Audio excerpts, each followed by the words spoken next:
mystery and horror. The air itself is filled with monsters.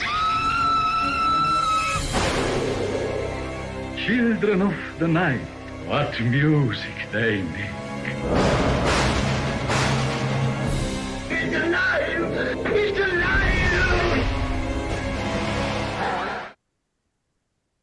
Hi everyone, and welcome to the Monsters Up North podcast. It's a monster podcast and it's hosted by me, Sam, and I am joined as always by Dan from Bleading Marvelous. Say hello, Dan. Hello, Dan. And today we are joined by cosplay extraordinaire Jessica Fox. Now I hope it's okay me saying your surname because usually I just call you Jessica. Hi guys. What? It's another monster mayhem. Can't wait to get into this one. I just want so much explained to us. It's unreal. This was heavy.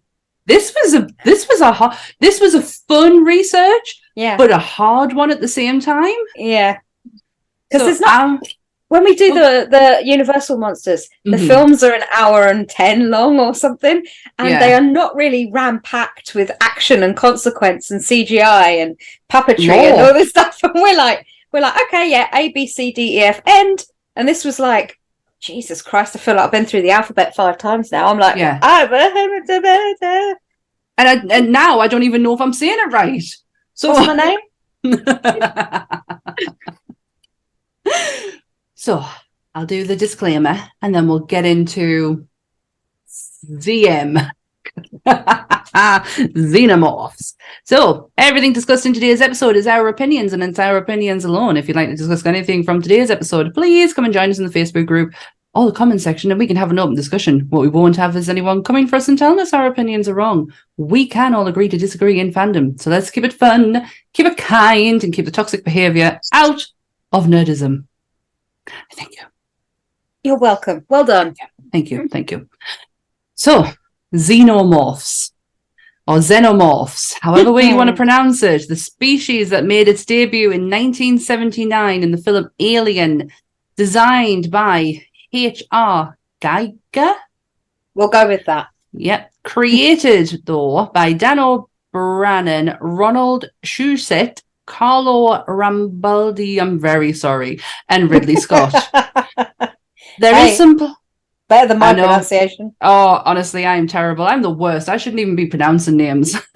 There is some places in the universe you don't go alone, but today's subject is the reason why. So we give you Xenomorphs. So, the first question, and the only question, what makes a Xenomorph a good monster? We'll go to Jess first. I love how you do that every week.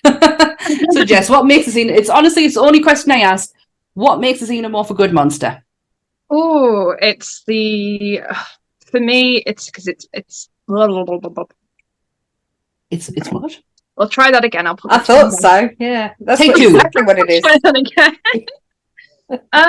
It's the fact there's no personality to it. It's just out to kill. It doesn't have a face. There's no way of knowing how it's reacting to anything. It's just a pure apex predator. You don't know how it works. You haven't in the films. Obviously, none of the characters have any because they've never come across it.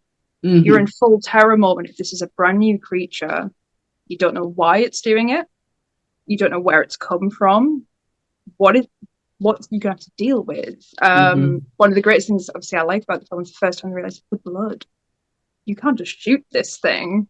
It's going to damage you just as much as it does it.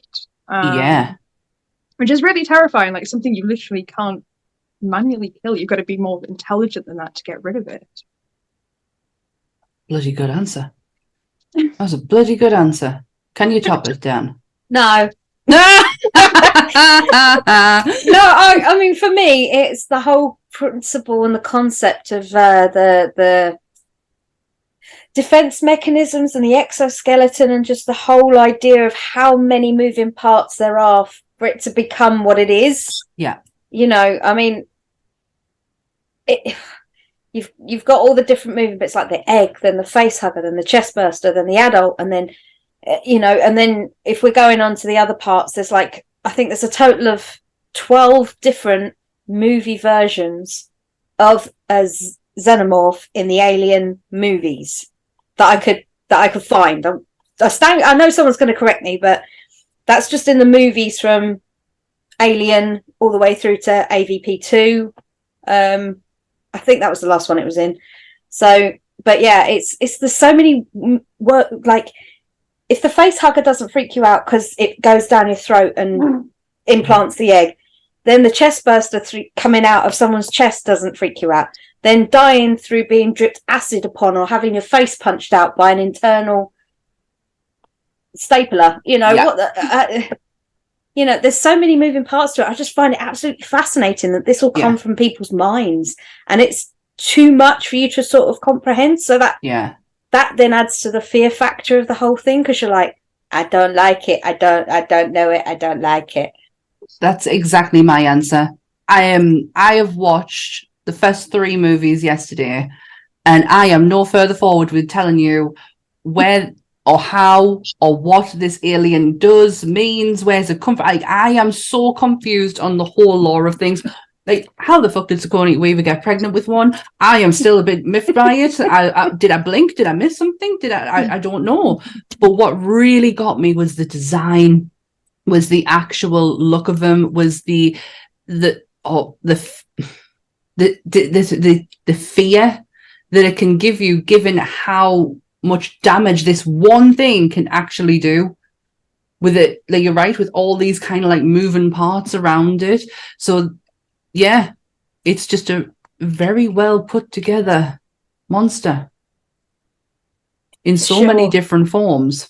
Yeah, I mean, when you go to the extremes of when you look at it from how the hierarchy works with them as well, it's like every version has a part to play. I mean, you've got your drones, you've got your warriors. I mean, to be fair, I can't remember which way round it is, so I'm not going to try and guess, but in the first movie, the design was very, very different to the second movie. And that was a lot to do with Cameron and Geiger, because they wanted to show a difference in the hierarchy of the aliens themselves to then reflect upon the Queen being the next one up. And they wanted to just show that there was this like way of the land. That is one of my interesting facts. Was that it was the second variant, as they class them, of Xenomorph. I'm going to call it a Xenomorph, okay? I've called it all my life. I'm not changing it. Cameron wanted to update it to the warriors, so it's the drones in the first one, warriors in the second one, but it was a way of determining these warriors protecting the hive. Right. So that was my interest, one of my factoids. I have been so fascinated by the whole design of this that's really all I've concentrated on my research, because trying to get my head around the lore of things has been just there's so many different ones, because I mean, the lore to a point prior to Covenant and Prometheus coming out was that there was an origin planet called Xenomorph Prime. And that Transformers Land, where they all come from. And Optimus's pals. Yeah, they're just neighbours, you know, they're just on the next one over. But it was literally that was the law. There was a planet they came from, and then they came and wreaked havoc where they could. But then when the AVPs come in, they made it out like the Predator's job all along has been to always clean up the aliens' messes. And that's why the Predators get annoyed and come and fight them, because it's like, oh, here we go again. They're trying to take over another planet. We're not having it. We're the guardians of whoever. But then when you get into Prometheus and Covenant territory, David makes a Xenomorph. So, and he engineers it himself. So it's like Xenomorphs are supposed to be the predecessors to the Xenomorph. And it's like, how can it be a predecessor if it's made by David, but they already had a home planet according to the original lore? So I think it's somewhere along the line. There's parallel time. We're talking some Marvel timeline, multiverse shit that we must be, because I can't follow that one. With the Alien films, it's going to end up doing essentially what Halloween's done, where you have 1 and 2, you have kills and ends. They're all a little section, and then you have the 4. You've got the alternative Jamie Lee Curtis universe, where she becomes a teacher, and she moves off there. And then you've got her name's escaping me. The little girl. Danielle Harris' yes. timeline as well. So you've essentially got like 3 different Halloween timelines. Well, 4. Tom Atkins. Not forget Tom Atkins. Yeah. Don't ever forget Tom Atkins. That 5 man's a saint. 5 if we're technically going into Rob Zombie, but we do we have to? Did that happen? Alien's kind of done the same thing. So really, you've got now. Oh, I'm going to love watching you explain this. The first one, Prometheus and Covenant, are all mixed in together. They're all actual Ridley Scott's official story. Yeah. Right. Because Aliens 2 is James Cameron. 3, I'm always getting 3 gets kind of David Finch. Yes, David Finch. David Finch. This guy is an absolute cult status guy. And it gets slept upon 3, and I'm always really good because it's actually brilliant. It's got a hell of a cast. From a really fucking loved it. Perspective. 4, well, 4's 4. 4's 4. That's exactly what my husband said. 4's 4. So someone known to ride a bullshit on number 4, yeah. So I love Winona Ryder. It's the only film I absolutely despise her in. I'm like, she does not fit in this universe whatsoever. I went to the cinema to see 4, and it was the only film I considered asking for a refund on. I was like, I nearly came close to watching it last night, but then it was like 10:30 by the time that one had finished, the third one. And I was like, I said to my husband, I get the title Resurrection now. And you got there, and I said, well, I didn't fucking know Sigourney Weaver died at the end of the third one. Spoilers, by the way. I really enjoyed the third one, though. There is as well, because there's the, I think it's Neil Blomkamp is fighting to do his version, which will carry on from the end of 2. So Newt will actually survive. Yeah. And the story will move through her, and kind of, Ripley will age out. We'll be following Newt, but it's one of those standard Hollywood things, right? While one set of films is happening, the next can't happen until there's a gap. The one thing I didn't like, so the first 2, the Alien looks amazing. It looks practical. It looks, you can tell puppetry, you can tell, you can tell costumes and you can see where the practicality has come into it. The third one. So if they are coming and peekabooing out of a side door or a side wall, that's definitely somebody in a costume. If they are going across the screen, that is not somebody in a costume. That is some CGI bullshit right there. Well, this leads me to one of my facts about how they say that the aliens can mutate depending on what they've fed on. The chest, the face huggers, chest bursters. That's why the dog alien that everybody calls the dog alien is the way it is, because apparently they say it fed on some sort of canine, and then it mutated into the way it is, or some sort of animal that's, it does, in the film. It's a Rottweiler. That's it. His dog. And I didn't know what to make of that whole scene. I was like, should I be watching this? Like, animals getting hurt, but then there's a funeral going on at the same time. Well, where should my eyes go? Yeah, they're basically saying that it has the genes of a xenomorph have the ability to adapt and mutate to its host, so it will still be a xenomorph with a traditional look to it, but it can be any which way that the host can present itself. So it kind of inherits the host, really. Like, in a way. I mean, I'd dread to think if it crossed with a gorilla or something, that'd be horrifying. Oh my God, imagine Kong. Right? Kong and a xenomorph. Jesus. Well, with the third one, there's something really cute with, obviously, the puppeteering. I was trying to do the dog version. So one of the SFX artists who was working on it, they attempted to build the puppet across his dog, which was a whippet. Yeah. Yes. And that sort of dog reaction, like moving. But obviously didn't work out, which is why we've got kind of an awkward version. Mm-hmm.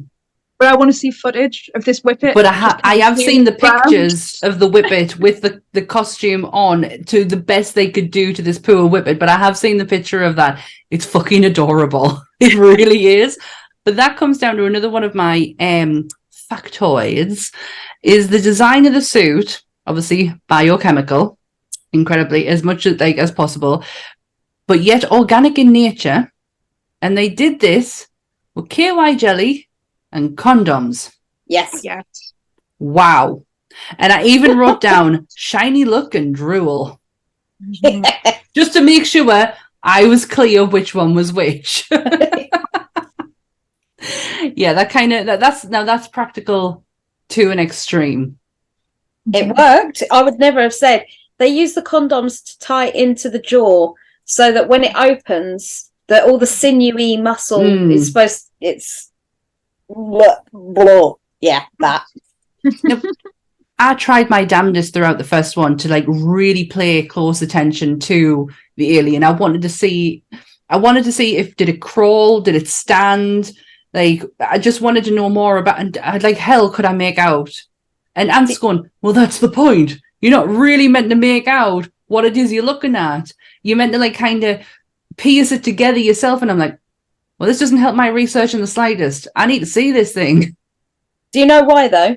He was only on screen, the alien, for a total of 4 minutes in the original film. 4 minutes. 4 minutes.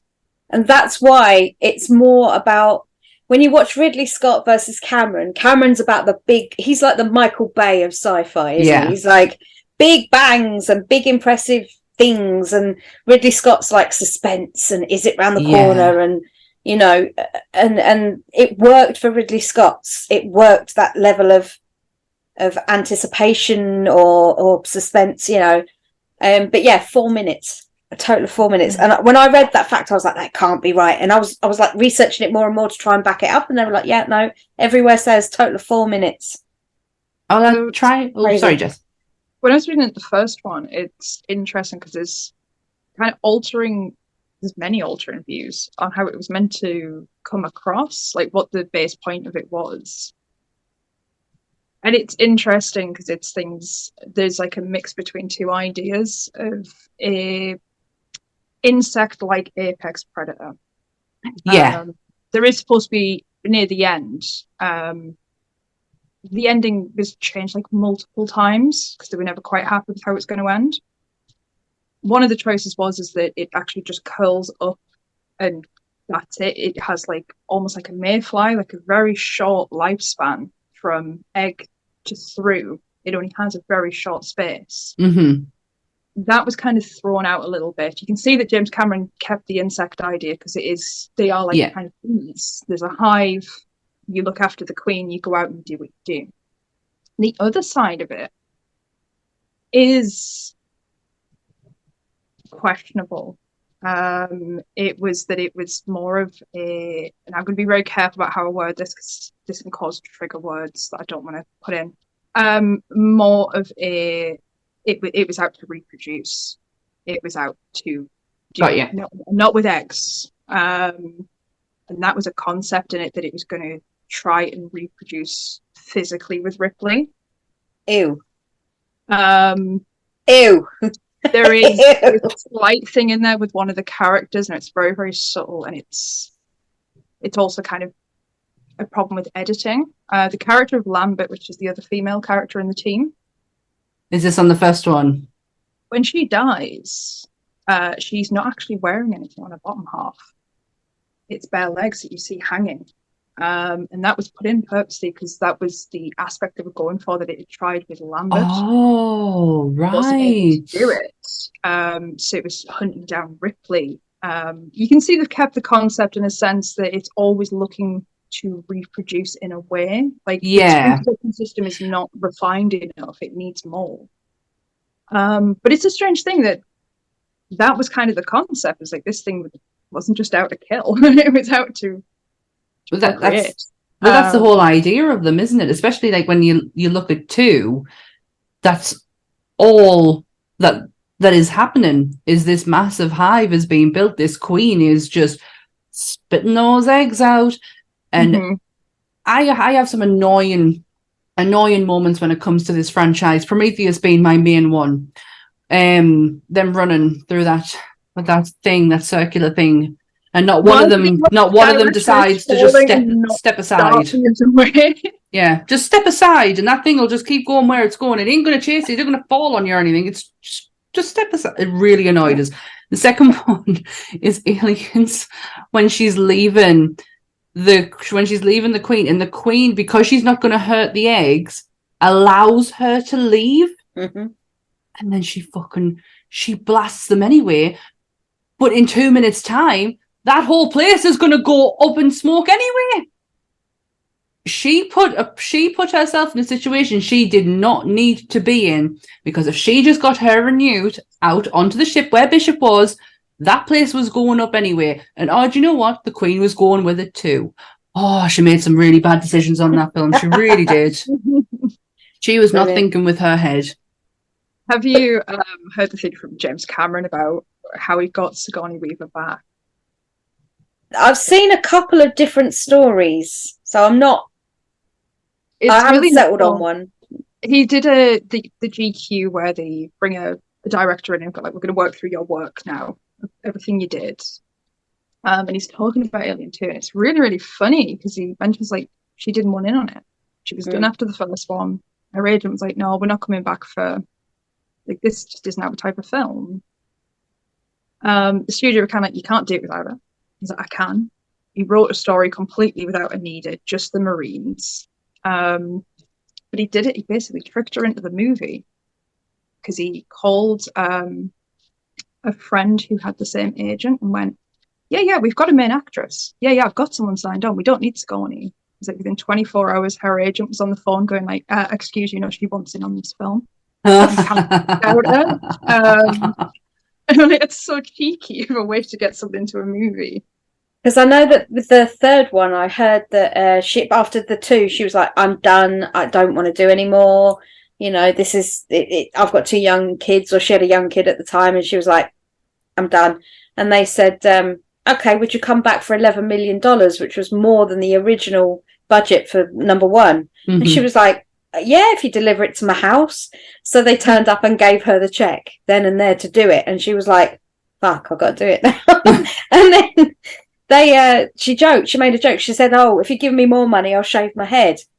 Mm-hmm. They gave her more money. She shaved her head. She also gets a producing credit in that movie as well. I noticed. 3. Yeah, noticed when the titles were coming up, because I was still mind blown that it was David Finch who directed it. I was like, whoa, did not see that coming. Genuinely thought up until yesterday Ridley Scott directed them all. I'm not even joking. I like the Alien franchise work. It's casual watching. I've never really paid so much attention like what I've had to yesterday. So I was like, oh my God, didn't know James Cameron directed the second one. David Finch did the third one.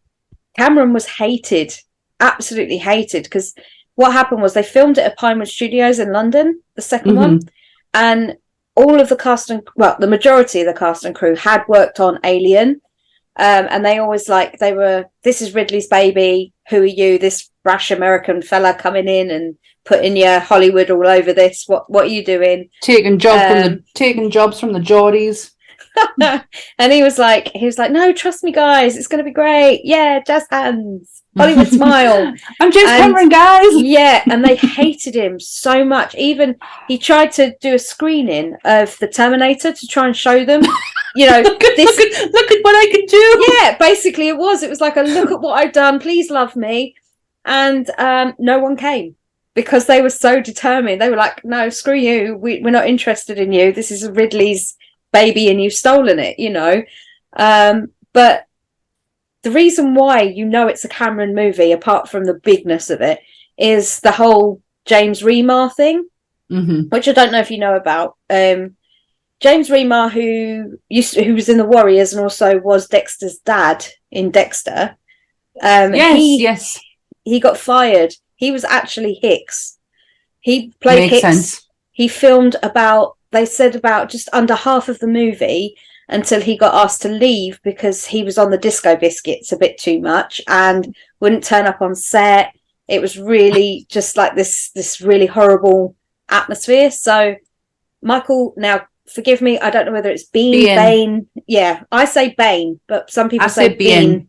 So well, what I really say is Kyle Reese. It's all he gets called in our house. And that's why he got brought in, because he'd already worked with Cameron on Terminator. Yeah. And then he was like, yes, no, this guy's fantastic, we'll bring him in. So they brought him in to take the place of James Remar. But James actually features a lot in Aliens. All the shots of Hicks's back is James. And it's I feel like I knew this. And it's not Michael. Coincidentally, I was stood next to my stall was right next to Michael on Telford. Him and his wife were there, and it's just one of those surreal moments where you're just like looking over. Well, Will Meller was next to him, and that made it even weirder, though, to be fair. Wow, that is crazy. I had one of those moments a couple of weeks, bloody hell, months ago now. Sylvester McCoy just sat right next to us. And halfway through the day, the guy was so busy, we never spoke at all until halfway through the day. Carolyn went over to him and went, do you want a biscuit? He was good. He was good. Yeah, I'll have a biscuit. He was such a sweetheart, but it was just so surreal. I'm like, I'm sitting next to Sylvester McCoy. I've just watched him in The Munsters recently. Michael being calories. He never gets called his name in my house. It's always calories. The minute I saw him on screen, knew he was going to die. He dies in everything he does. He is like the Sean Bean for Americans. Brilliant. There's a guarantee. There's not one thing that you can say he's been and he's not died in. Because he was super pissed because they wanted to bring him. This is one of the very many rumours. I don't know how true it is, obviously. I'm facting, but I can't fact check everything. But yeah, he apparently they wanted him to come back in 3 and be the synthetic in 3. And he turned around and said, "No, you killed me. I'm off. There's no amount of money you can pay me. I'm still pissed you killed me off." So they had to obviously ditch that idea and move on. So the only bit I've read about the controversy with him with 3 was he refused to film his death. Was that what it was? They wanted him to be in it so you could actually see the moment like that Hicks dies. Like, you need to see it happen. And he refused, so they're actually using his body cast from 2 that they had, and it was like, we'll just have to kind of use that, patch it up. Can he not just get money for that? Casts. For his likeness or not? Or is it because his face can be kind of messed up to where it's not, you couldn't tell it? Yeah, I think it was just very much kind of he threw his toys out the pram. It's like, well, if I'm not going to be in it, I'm not showing up for 5 minutes. I'm really glad it's not. You see how you can do that without me. Yeah, I'm really glad they didn't go down the synthetic route because I love the fact that she had trust in them again with Bishop. Yeah. So I'm kind of glad that they didn't go down that route because then I trust oh good God, where does it go from there? But I love Bishop, but very confused at the end when Bishop walks up and he's like, "No, I'm the real person. I created him." And I'm like, "You what?"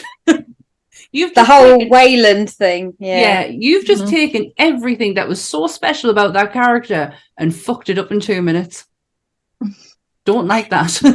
I know they might wanted to give Lance Hendrickson some more, than just being half a body on a table. But I was incredibly disappointed that that's the route they went down, is that he was playing a real life version of the person who created Bishop. I thought it was such a cop out. But then I love the fact that she jumped off the thing anyway and just gave them the middle finger and she died. But I did like that film. I thought it was great. Another one of my factoids. So again, it's just based off the actual design that H.R. Geiger insisted that the Xenomorph lacked anything resembling eyes. So it can appear completely and utterly soulless. Yeah. He also didn't want empathy with the character. He wanted you to fear it. He didn't want you to feel anything other than what was intended. So fear. I mean, I get it. Yeah, funny that. Yeah. But But the design, he did. So I had made sure I found this out because I know that I hesitated with when we talked about Creature and we talked about Millicent Patrick's actual contribution. So I found out Geiger did design, sculpt, and create every single alien that has ever been on film. He did. Wow. So I had to make sure I was I was knowledgeable on that because I know I hesitated with Millicent, but I wanted to know indefinitely because I know I read today about how, what was his name, the guy who actually created him, Dan O'Bannon is the creator of, he come up with this idea of this alien, and he then found this fucking whacked out eccentric guy from, and it's one said Switzerland, one said Germany. I'm not sure where he I know from. His museum's in Switzerland. I do know that. Right. I'm not sure if he was German and then moved to Switzerland or vice versa. Yeah. So he knew about his work, and it was like machinery mixed with skull, mixed with bigness, mixed with everything. He was like, he was so terrified by it, but yet so intrigued by its beauty. And it's like, that was in his head all along, and that Geiger could actually put it to paper. It was weird how I read it, but that's how it came about.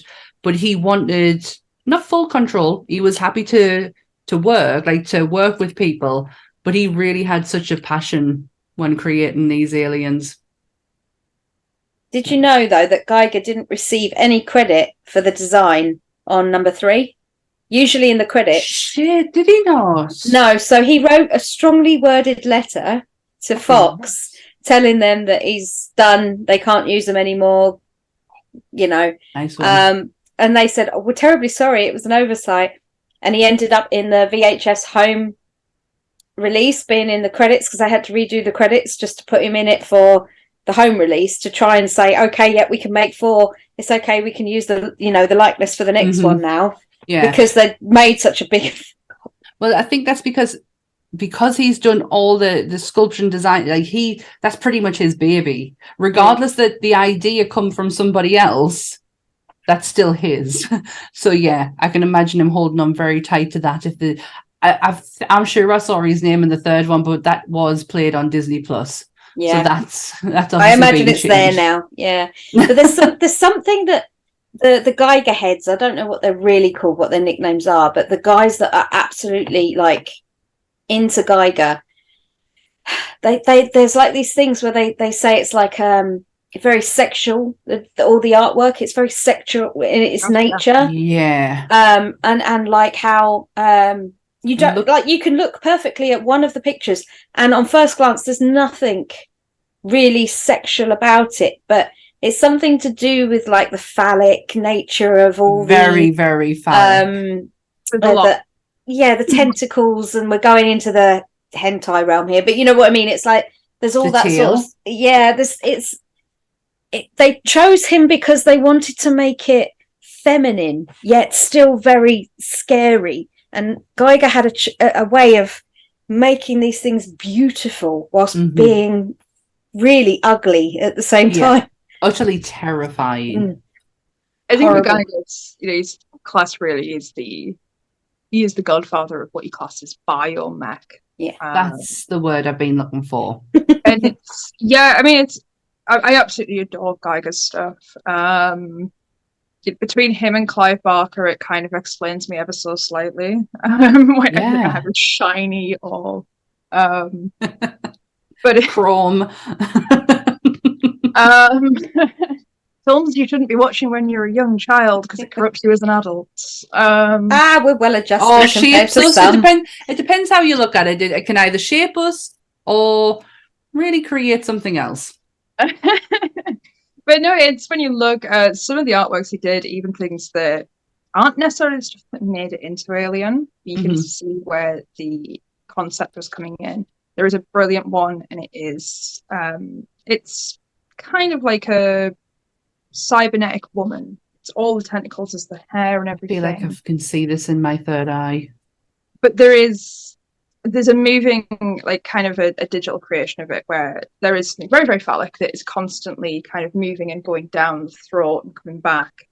It looks like a mechanism that's constantly working. But you can see it's exactly what the facehugger was doing. Right. But obviously it gets on, it gets yeah. it throat, and then it implants it here. You don't swallow it, it literally forces it all the way down the throat. And you can see, obviously, this is all from Geiger. That when they've been looking through mountains of his work, they've not. It's strange because some of it you don't see in Geiger's stuff. Some you do, some you don't. Some is stuff they've adapted themselves. But the concept, the ideas, are definitely heavily based on a mind that is. I don't think anyone will understand Geiger's mind. No. It's a playground of just. Yeah, I think he's the only person who would ever understand what he was doing when he was making this stuff. It's always said that it was very phallic, the design of him. The mouth was so interesting to us when I was looking up about earlier, because I don't know when it happens or if does it happen straight away, but their jaw kind of like extends. Yeah, like unhinges, yeah. Yeah, but does that happen? See, I was concentrating so much on every aspect of this design. And when that mouth opens up, and then you've got the one from the inside, which I tell you what, I absolutely adore that noise when the mouth comes out and you can hear it, and you hear all like obviously it's acid coming. I fucking love that noise. But I couldn't see the jaw extending like how it described in this but fact sheet thing I was reading earlier. So I didn't know if that's something that came in later or was I not really paying attention. Just how his jaw, like the first one, if that's what you see the first time it really comes onto screen and its head protrudes forwards. I can't. That's what happens. It's a very slow pull that happens. That you realize this thing now opens and then this thing extends forward out of its mouth. It will be, if I'm thinking rightly, it's the scene in the rafters, which I love because now there's so many high def versions of it. If you turn your brightness up, you can see it's being sat up there the whole time when the guy comes in. What? And the water's going, you can see it's curled up and it's sat watching him as he's looking through the chain. Fucking no, you've just made us go cold. No. Yeah, it's great. I love the idea that it was this hidden thing that you really had to look for it, but when it first released, it was too dark, you couldn't see it. But he is there. Oh, I'm gonna do kind it. of just all coiled up in itself, and I love the idea that it's there and you can't see it. It took me a while to realise that it was on the ship at the end. Even though I have seen this film God knows how many times, it's still, because I think yesterday I really was paying attention. Like, I've probably watched this, like, having conversations, being on my phone, but yesterday I was really trying all my concentration on this, and I'm, like, sitting there going, what the fuck? Oh, my God. And it's like right that I levitated when it moved. Ridley Scott wanted her to die at the end. He wanted the alien to win. Mint. It would have won in the end. No, because then Jonesy, like, no, because Jonesy. The idea was that when they have their kind of showdown, she doesn't win. It literally goes through a helmet, and it's meant to sit down in the chair, and it mimics Ash's voice and says, "We're stuck now, and we're just waiting for help." If anyone's out there luring it and giving it this more human perspective to it, but the studio hated the idea that you cannot end a film with the main character dying. That would have been groundbreaking for the 70s to have your main star go through all of that to just die at the end. That's a ballsy move, but Jonesy is sat with her. So no, because then he goes and hurts the cat. Not having that. You've read someone did a mini novelization of Alien from the perspective of Jonesy.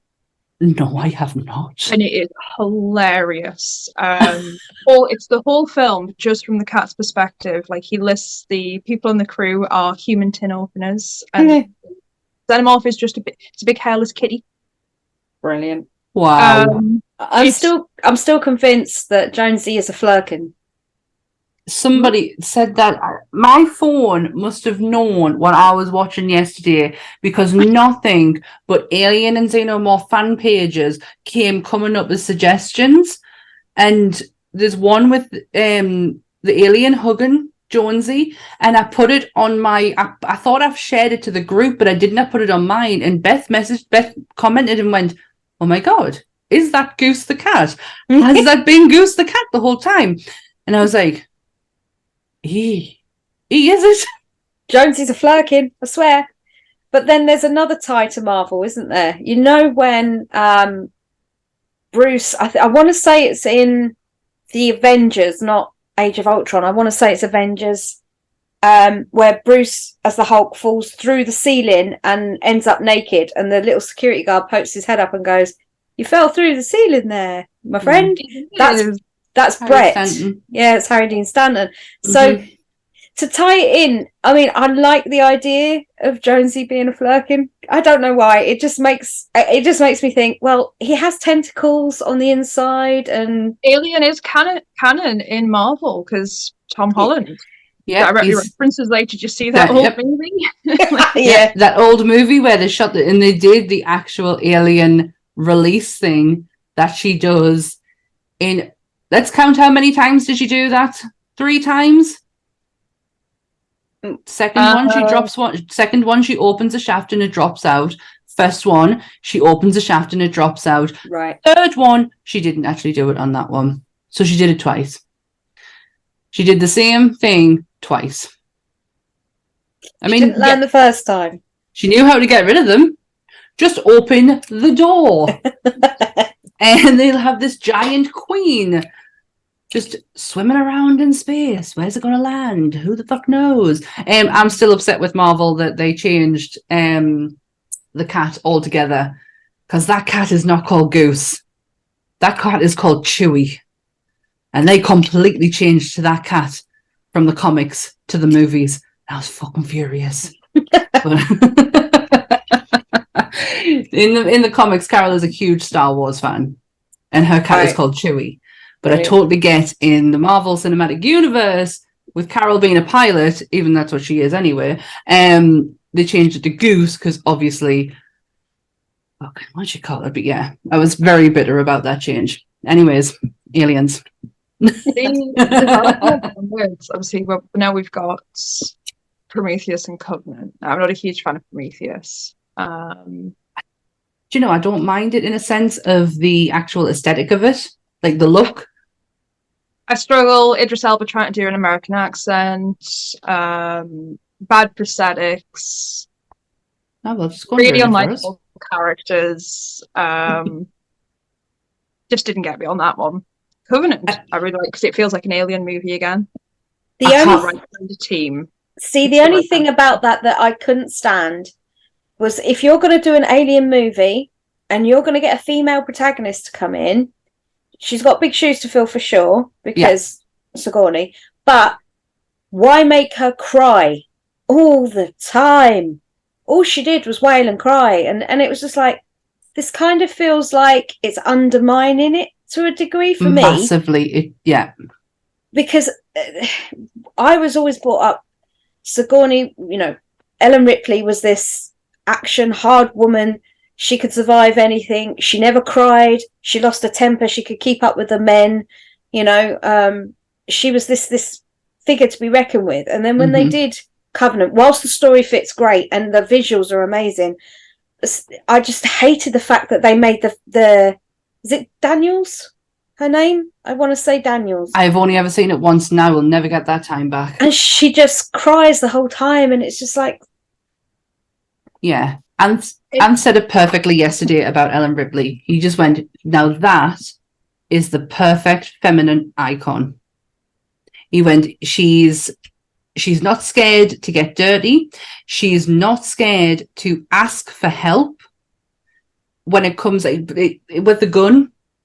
When she was getting trained with the gun, he was like, and he went, well, that's enough for now. And she went, no, we've started, we'll finish. Like, she wasn't scared to kind of like point out where things she didn't know. And he just says, like, she grew strength upon strength every time she encountered something, it kind of made her stronger, but you saw that progression. He says, and then he started to compare to some other female heroines and just went, no, Ellen Ripley is the ultimate feminine icon, her and Sarah Connor.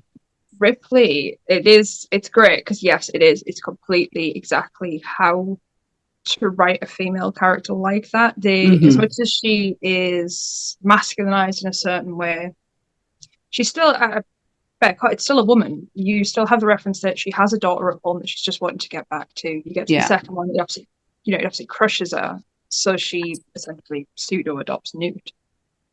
Very quickly, might I add. With well, it's the kid she could never save. I know. She never got back. So it was bad. It could have. It was always going to happen. But you've got romance with Charles Dance. Well, all the way through every movie, she kind of has a fella in each movie. I thought, get in. When she got it on with Charles Dance, I was like, get yourself some. Did she? So the first film, you know what? It always annoys me because this is the character's name I always forget. Is it Dallas? Dallas, the guy with the beard. It's not Ash and it's not Kane. It's Tom Selleck. Berenger. No, the other one. It's Tom something. And he Dallas. That's the name of the character, Dallas. He is kind of subtly referenced to sort of be a partner while they're on the ship, whether it's just circumstantial while they're away.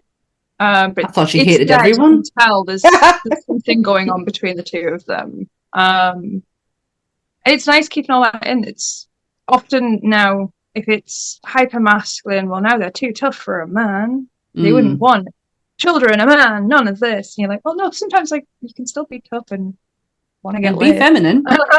It was the best of both worlds. She was tough and feminine. Her body at the end is ridiculous, mind. When she gets into her, like when she takes a friggin' uniform off and she's just standing, and I'm like, Jesus Christ! Well, like, no, where does your food go? I just went butt crack. Yes, I could not keep. I'm a child. I'm such a child. I just can't help it. I was like butt crack. My eye just kept going to it. I was like, my God, she's not scared really at all. But I just was like, where does your food go, lady? Like, there's nothing there. She looked fantastic. When she was cast, Ridley Scott brought in all basically the female staff to sit in on the castings. Right. So you would get their perspective whether it's the right woman they were picking. And it's referenced the reason she's picked is because they saw kind of the same kind of thing they saw in Jane Fonda. Right. Like, that's the right woman. She can do this, but she still seems like a woman. It's not too far one side that it's this big bombshell old school space movie where if a suit gets cut, it only gets cut across here. It's nice to see a masculine feminine kind of like, but not the two were not overpowering each other. She is it's not the main plot of her, or her main reason for being there. There's no like, it's not a character point that she has to drill home and let you know I'm just as good as anybody else. You know, you just know she is from the outset. You don't even question it. You're like, yeah, she can do it. And for me, I think if we're going to take any notes from this movie to pass on to the other movies, if you want a strong female lead, do not bleat on about how important it is for them to be equal in the movie. Don't even touch it. Just make them that from the outset.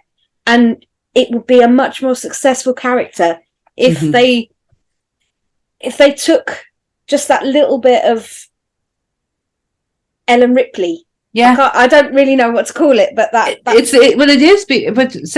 Sarah Connor is exactly the same.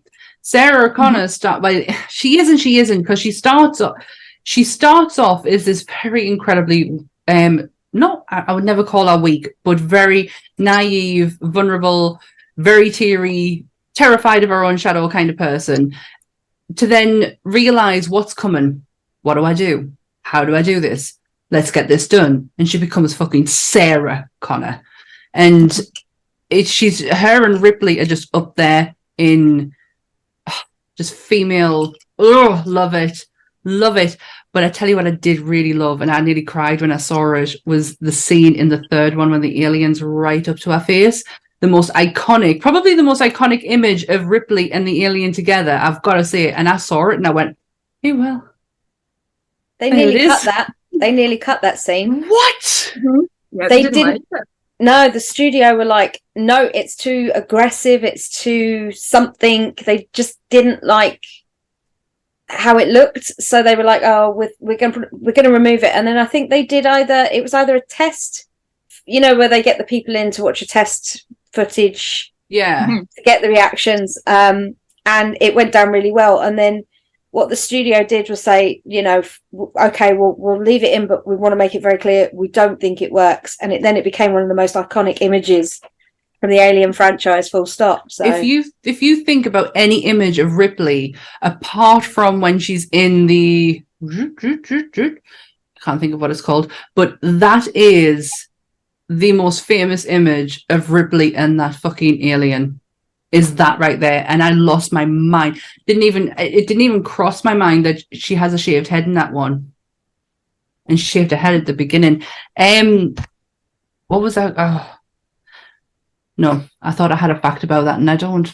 Did you know she was the first? Always wear a wig because her kids didn't like the fact that she was going around with a bald head. So it was it was upsetting them to see her with no hair. So she was having to wear a wig. She looked amazing with no hair. I know. She's got a dome that can pull off no hair. She was the first ever female to be nominated in an action role at the Oscars. Wow.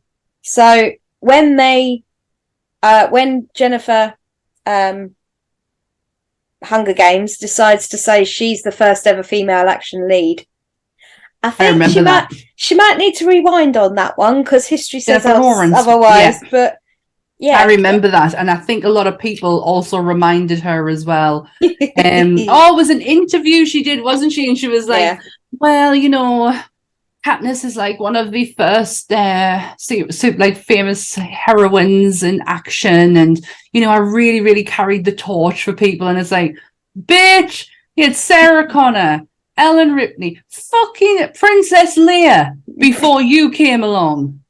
Mm-hmm. You sit back down, Jennifer Lawrence. I remember that. That wasn't that long ago. I think they get swallowed in their own Hollywoodness, and then they just live in these bubbles, and they forget that other bubbles exist. But did you also know Charles Dance's part of Dr. Wren was originally written with Bill Murray in mind? Oh no! What the fuck? They wanted to reunite Sigourney and Bill after their chemistry over doing all the Ghostbusters movies. And I tell you how this came about. Joss Whedon wrote a treatment for Alien 3 when they were trying to find directors before they settled on David Fincher. They approached like Peter Jackson. Another Peter Jackson reference? Another Peter Jackson. Paul W.S. Anderson, Mr. Resident Evil. Mm-hmm. David Cronenberg was approached, which would have made the film, I think, quite interesting. So that one I would have been intrigued to see that film. Danny Boyle of Trainspotting fame. So that Danny Boyle's good at he's good at intensity. Like, what do you call it? Oh God, I love this film. It's with Ewan McGregor, Christopher Eccleston. Oh, the grave one. Yes. I know which one you mean. Yeah. Yes. He does very good intensity suspension. Suspense.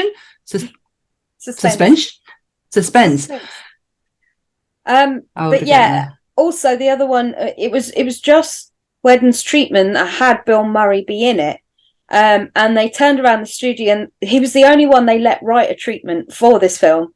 And they turned around and they went, no, this is too Buffy. We don't want this. And literally they threw it out because they just said it was too geared up for that audience, and they wanted something more along the not serious lines, but more focused on the narrative of the story rather than the laughs. And so Joss then boycotted David Fincher's movie because he said it was boring. It fucking wasn't. It's so weird you say about Bill Murray. if you've watched the live episode, which you should have by now, because we go out on Mondays after the live one, I had a groundbreaking moment when we were talking about Bill Murray on that as well. So Bill Murray has come up quite a lot this week. So is Peter Bloody Jackson. He just keeps popping back up. But I think he's managed to pop up in. This is number 4. He's popped up in 3 of the 4. I think the only one he didn't pop up in is Godzilla. And I'm sure he could have done. The Wolfman, because he did pop up in Godzilla. Yeah. Yes. So Peter Jackson is the real true star of Monsters of North. Did you know? I've got another one. James Cameron was the voice of the alien queen. You know the noises that she makes? It was James Cameron. Also, you can hear his voice at the beginning. You know where they're trying to get Ripley out of the ship when they dock the ship in the beginning of 2? That's James Cameron's voice that does that little bit of voiceover saying something along the lines of, we found her, we can't find a sign of life, we can't do something with the ship, something along those lines. And that's James Cameron's voice there as well. Is that because nobody was his friend and he had to do it himself? Oh, Billy no mates. Yeah. Oh, Billy no mates. There's some stuff on the first one which I love, like, 'cause it sounds like when they did the first film it would have been horrific to work on it, just how gross everything would have been. Because obviously, given the time they're doing it, the SFX work that was being done, a lot of it is food. Oh no. Bits of guts. No. Just to there's loads that are really funny. It's like the face hugger, there's an oyster in there to give that bit. Then there's like bits of sheep guts and everything like that to make when they turn the face hugger and they're like actually looking into it, what it does. Oh, mine doesn't look like that. It's a teddy bear. I think Ash's head, that's got spaghetti in there. And I think it's like onion rings as well. It was like anything to give all this. But when I was reading about it, it was the case of, because obviously it's so hot as well. That's gonna stink. Everything stunk on set. Everything was horrendous to shoot because they were it was like anything to get their hands on. It's like, that looks gross. Use it. Chuck it in. I was curious if it was milk that they used. Yes, I was as well. With one scene. Only in one scene. The rest of it is just it's water tinted with literally white paint. There is one scene, I think it is actually when Ash is coughing and spluttering it up on the table to get all that thickness as it's coming down. They did attempt milking again, the heat. Oh, we can't use that all the time because it stinks for so long as well. But really novel, like obviously with being an old film, of just like in the food trucks, are just like, that would work. Someone grab that tray for me and take it in there. I tell you what I did like with Bishop's design when he was in half, or when he gets, you can see his inside, that he has the organs of a human, but they're made out of tubes and like to look like what they are meant to be. Like he had like a spine, but it was a tube going down, and I just thought that was so like attention to detail was. I really liked Bishop as a character. I thought he was such a good character. Bishop's one of my favorites. Like for me, Vasquez is my top all-time favorite character in an Alien movie. Yes, I had such a soft spot when I was a kid. Just the idea of Vasquez, and like Bishop is number 2 for me. I really do like Bill Paxton's character, but just because he has some of the best lines. Like, game over, man, game over. Did you know he actually the word fuck is used 25 times in Aliens? How many times? 25, right? 18 of those was by Hudson. That does not surprise me because he was very, very sweary, but he's also in Terminator as well. Keep forgetting about that. The guys who crossed over all of the major movies. It was Predator, Terminator, Alien, and there is one more. There was 4 major films that he hit kind of Twister across the board. No, it was one of it. Wasn't it like Nightmare? It was it a Jason? It was a Jason, I think. It might have been, yeah, but it was one of those with this guy, literally anything iconic. Bill Paxton was there because he's such an iconic actor. He's amazing. Guess the most that I am always devastated that I will never get the chance to meet Bill Paxton. Do you think he would have done the convention scene at some point? He did. He did. Did he? Yeah. Yeah. 2016. They did an Alien cast reunion at London Film and Comic Con, and that's where I met Sigourney. I thought you were going to say Bill there. Jessica was ready to come launch down the camera at you. But Bill, I saw him through like the cracks, and I saw him taking his photo. Like they have like all the at London Film Comic Con, they have all like the hard walls. They don't have like anything else. And I saw him literally standing in there, and I thought, shit, I've got to go and get a ticket for him. And I didn't. I got distracted, and to this day, I've seen him with my eyes, so I've got that. But I didn't get the chance to meet him. But I've met Lance, and Lance loves my other half. He absolutely. I would love to meet Lance. Honestly, I know he was meant to be at the HorrorCon before COVID, and they've just never rebooked him. Will someone please rebook him? Oh, that's how I saw Mark Hamill. Was because it's Star Wars Celebration, same kind of set up, the hard walls. And as we were going into the official merchandising bit, he was taking photographs, and we kind of like stood there peering through, and it's like, that's enough. That's okay. But I've seen him. Every time we see Lance, we saw my other half went and saw him at London Film and Comic Con one year. Went and met him, had a long chat with him because Lance was just like really just wanted to talk about my other half's tattoos because he's covered. And it was like having this good conversation. Then we saw him we went to Rhode Island Comic Con in America, and we were walking past, and he goes, I know you, to my other half, and come here, man, you're my friend, I remember you. And he remembered Rob, and he had a massive conversation with Rob then. And then we saw him again at another show, and he's just become this running joke that I always say, oh, your mate's on telly. So it's just like it's just like this running joke about Bishop. So I can confirm, if you ever get to meet Lance, he is one of the nicest people. He was absolutely nuts at Rhode Island, though. He was walking around, and he had a sprig of I want to say like cress or a 4-leaf clover coming out of his hair, because he was sat next to one of the Pokemon voice actors, and she just said, put that in your hair. So he did, and spent the whole weekend with this bit of something in his hair. I was just, and nobody questioned it. They just let it go. It's just like, oh, he does come across as a bit of a sweetheart. I remember I used to watch oh god, what was she called? She was just a YouTuber called Comic Book Girl 19, and she had him on as an interview, and I remember just being in awe of him. He's just got such a voice, like you can't not help but listen to him.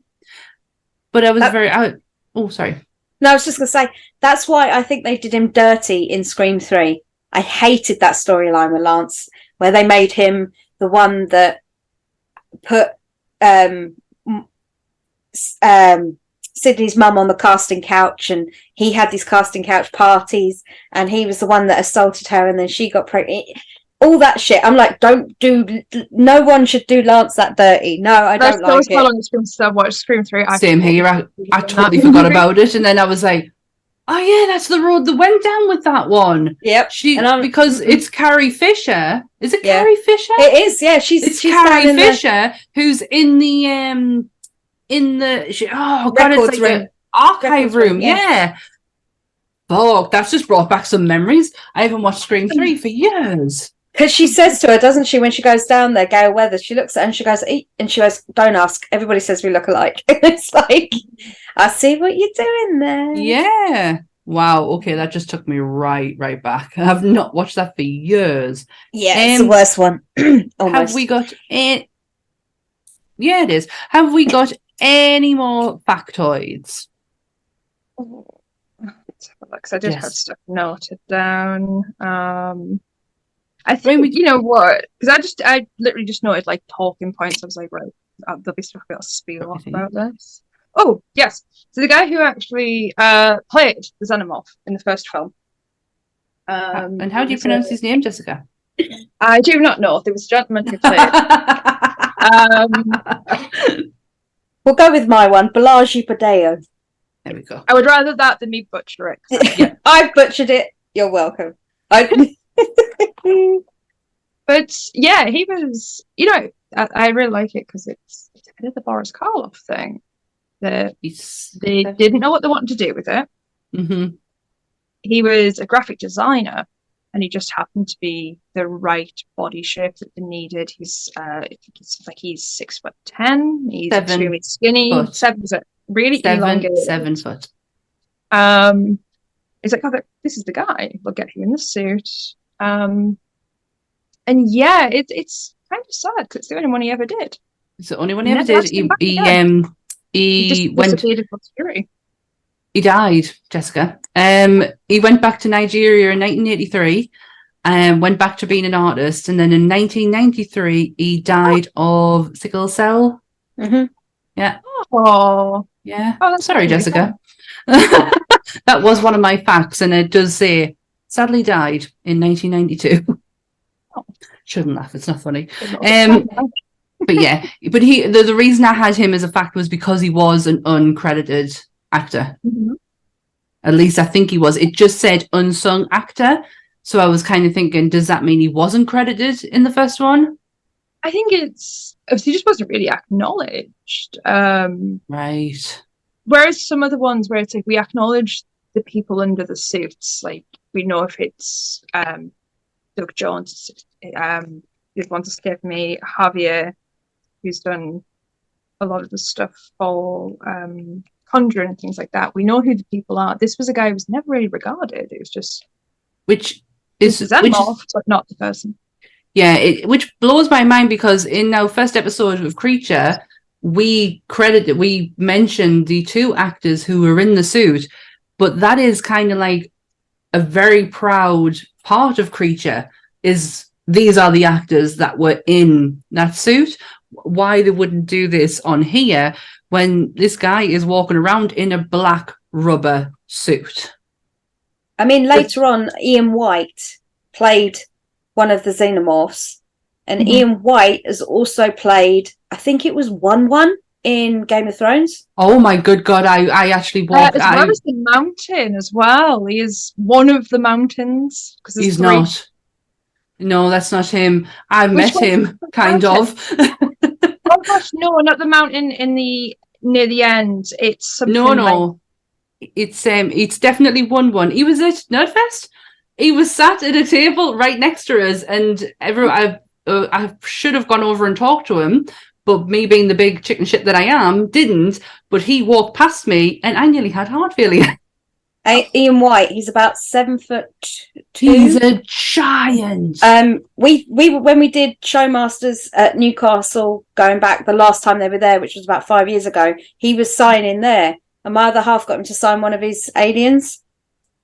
He's got like all these blister packs, and he bought it back, and I just thought, I didn't know his name was Ian White, because it was one of those things where you're just like you say, you never have been made aware of the actor playing the part. Same with the Predators. You only know Jean-Claude Van Damme was almost there because he was a naughty boy.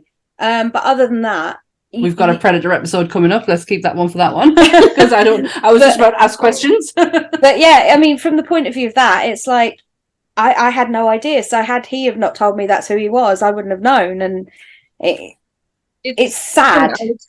It really bothers me when to me it's just, if anything, it's more work than what some of the actors are doing, because they're not having to sort of act against them in these horrendous costumes where there's no speaking. They aren't given any sort of like, so here's the concept of who you are. It's like, can you just like basically chase that person down for me? You go from point A to point B. This out themselves. So I really don't like when we get monster actors that do not get acknowledged for what they've done. Yeah, I totally agree. What's really set, obviously, particularly with the guy who has played, that still makes me kind of sad, actually. I'm so sorry. It was a long time ago. She just ripped that plaster off, didn't she? She went, really did. That. It's when you get the first one, it's because that is the one that is possibly has the most personality of all of them. Yeah. That's the one that is out to do something. It's kind of pulls the first one. They're all just kind of like more animalistic. Yeah. What I'm looking for. This is the only one that seems to, something's going on in there. It's aiming for something. Is there only one on? In one, is there only one alien? Because in two, there's fucking hundreds of them, but there's only one. So that is a lot to put onto an actor. There is just one of you. That's it. Mm-hmm. Whereas in the second one, there's quite a lot. From what I remember, that scene on the roof, that really freaked us out. I did not like that. So I think it's really shit that they can't give these actors the credit that they are due, because as a Creature fan, we know that that's not the case. That isn't how it's done with them. They were very happy to say this. Look, this is our Creature. There's two of them.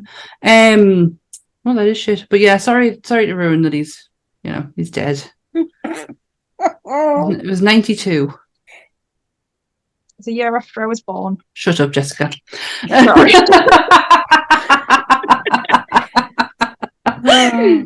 He's not coming back on now. Next week's guest. They were going to have a ride at Disney called the Extraterrestrial Alien Encounter. But it was called Alien Encounter. They had to put the kibosh. Yeah, they had to put the kibosh on it though. Mm-hmm. When it got the R-rated cinema ratings, because they were like, it's far too adult. We can't have this. It's a family place. We've got to let the families. I have been on it. Alien Extinction. And it literally is just you sit down in a room and you've got all these seats and you've got like this big massive dome in the middle of it. And you get you're not going anywhere, but you have things that go over the top of you. And they're quite heavy, like really heavy, that sit on the top of you. Anyways, big show goes on. Alien in the tube. Holy shit. Alien breaks out. Lights go off. Completely off. And you have this fucking alien walking around you, walking on your shoulders, breathing down your neck, little like whooshes going past you. My sister was in hysterics. There was kids crying their eyes out, adults screaming to get out. Amazing. It was horrific. And I'm sitting there, and the worst part of it is when I'm scared, all I have to do is shut my eyes and put my fingers in my ears, and I'm fine and I'm okay. I couldn't even get my hands to my ears because of how heavy this thing was on you. You couldn't physically get into my ears, and that's what scared. I had to listen to it all, and it was horrific. I think they took that and then they applied it to some of in Lilo and Stitch. Well, down in London, they have a place called the Trocadero. Mm-hmm.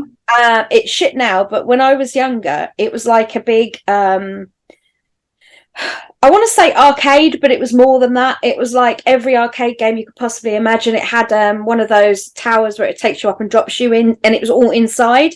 In this was in Leicester Square, just off of Leicester Square, and they brought the Alien Encounter to there. They built a lift, and the ride was you got in the lift, and it dropped you, and the alien would burst through and get into the lift like an actual person dressed, would come through the back. Nope. They had animatronics. The full Buna lights would go out. You got the hissing and everything. Yeah. But you had to be, if I remember rightly, you had to be over 17 or 18 to go on the ride, full stop. There was no exceptions. And I wasn't old enough when it came. So I was so gutted. I was absolutely gutted because I remember it being on TV and being advertised and everything.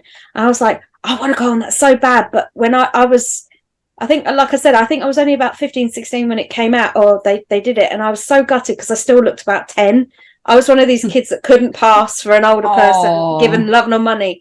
And it was like, all my friends would have easily got in, but I knew I wouldn't, so I never tried. And to this day, I was like, I just wanted to go on that ride. Even if you go on YouTube now, you can look up the videos of people that went on it. I'm going to have to see what it's like, because the one I went on was absolutely horrific. How Disney thought they could get away with that for as long as they did was ridiculous. I even can tell you where it was. It was in the Futureland. and it was just as you walk in, it was on this side. It's now changed to, or it did change after that straight away to Lilo and Stitch. So it was Stitch who got out instead of this big giant scary ass. Like this was designers who would worked with aliens. Like this that's where they were heading with it, and they came up with this in Disneyland. The Imagineers really outdid themselves that they day. Really did. And they got it past people, though. It got made. If you go on and watch it, there's a YouTuber who goes back over old rides, and it's like the history, or even just any rides, really. And it's the history of the ride that's on there. And it is terrifying to look at. You cannot believe that when you walk out of there, the mouse could potentially be standing in front of you. Because you don't think you're in fucking Disneyland anymore. I can't express how terrifying it is. It really was bad. No, didn't like it. Don't like it. But do we have any more factoids before we wrap this bad boy up? Did I say that they took the voice, the alien noise is derived from a baboon? I can't remember whether I said that or not. No, you didn't. But I love the fact that you brought this up, because I really found that when we did it on Godzilla, I loved that. Go on then. Yeah, they basically took the call of a baboon and they decided to put it through a treatment. So they put it through like vocoders and harmonizers and did this weird thing where they used it to make it more shrill than it is and longer. So so next time you hear a normal Xenomorph go, yeah, it's because it's a baboon. I love the noises that they make. So that I'm gonna love the fact that I know it's a baboon. It's kind of like the Jurassic Park thing where it's tortoises having sex. What? Yes. Yeah. I love it. I didn't know that. Yeah. Kind of takes the magic out of it, but yeah. A little bit. Not as much as the Godzilla one did. Squeak they do is like technically that's what a tortoise sounds like when it's going at it. It makes that noise. Amazing. The only last one that I had was the main weapon for a Xenomorph is their inner jaw. It's capable of shooting from the mouth like a piston with power to blast through bone and metal. Grim. Absolutely horrific. How many mouths did they have, actually? Because they've got the jaw, then they had the one. Did they have another one, or was it just that? Was it just the one that came out? Yeah, just the two. So the normal one. I don't think the Queen had 3. I think the Queen had 2, like all the others. She was magnificent to look at, mind. It took 14 to 16 puppeteers just to move her. You know, like you see in that scene where she's about to drop the egg sack because she's pissed she's just set fire to her babies. So it took 14 to 16 guys to puppeteer to make it look like it was starting to come. That's how big that was. I mean, that's crazy to me. She looks, do you know what? When I think of sizes of things, it's like I can't get my head around the fact that the T-Rex in Jurassic Park was a genuine big size. Like, I cannot. It makes me. It's almost like I'm in wonder of it. So looking at that, I'm kind of like, holy shit! And I can tell that's done by puppeteers. You can tell when things are done by puppeteers, and she looks so fucking spectacular. Because of them puppeteers. She looks amazing. Well, it's the Stan Winston school again. So, you know, you look at Stan Winston and his history of all of the SFX, like the practical effects work he's done just for iconic characters in general. I mean, I haven't got the time to sit here and reel them all off, but he is iconic in the characters he's created, you know, so he sits above. I mean, I love Savini. So don't get me wrong, but Stan Winston paved the way for people like Savini to get into the game. And, you know, it's just. I don't think Savini is above himself that he would never, or even anyone in makeup would ever kind of like know where they came from. Well, unless Bud Westmore. Bud Westmore. Fuck you, Bud Westmore. Second week in a row. It's becoming a theme now. Just don't take credit for other people's work and you'll be fine. Yeah. Bud Westmore. Yeah. Yeah, Jessica, we don't like Bud Westmore. I remember from the Monsters one, Yeah. He's been brought up 3 times now. It'll be in next week's, I'm sure. I don't even know what next week is. One of 2. One of 2? Yeah, we've had 2 different rundowns for next week, Yes, so I'm not sure which one it is. I changed it. It is right. Yes. Yeah. Yes. Yeah. I know which one it is now. So we're gonna wrap this bad boy up. Yeah. Yes. Go for it. Well, thank you so much, guys, for joining us. Everyone in the chat. Basically our whole Discord group. You guys really are the best on a Monday night. This is going up an hour earlier because it is a bank holiday. So it's going up at 6 o'clock on Monday. By now you've already seen Friday's episode of Star Trek and Sunday's live, not so live, pre-recorded episode, all about Roger Rabbit. And this is out on Monday. So Dan's links will all be down there. Jessica, any info from you? That'll all be down in the comments. Right down there. And oh yeah. I was just going to say, and thank you to everybody that came to Newcastle Comic-Con. Yes. Thank you, because this is the future. No, we are. Yeah, it will go out in the future of today, but the Comic-Con will have been in the past, just like Back to the Future. And I might be Marty McFly, but I probably am more Christopher Lloyd. We go through. I will be crying in pain on a train on my way home from the con. Well, you're talking about, Jessica. You've already done it. It's already happened. We're the future, baby. But yes, you can find all of our socials down below. Please remember to like, share, and subscribe to the YouTube channel. And we are also now on iTunes and Spotify. So if you can, go and give it a rating, give it a liking, anything that can help the algorithm and help other monster fans find us. It's been great chatting with you ladies about Xenomorph, the Morph. It XM, as he now got called later on, because I couldn't be asked to keep typing it. So yeah, it's been fun. Next week is the Invisible Man. Hey! And I believe Jessica's back. I am, yes. Along with Graham's back on next week's episode. Cool. So you'll get Graham on Friday with his Star Trekking, and then you'll get him on Monday with us.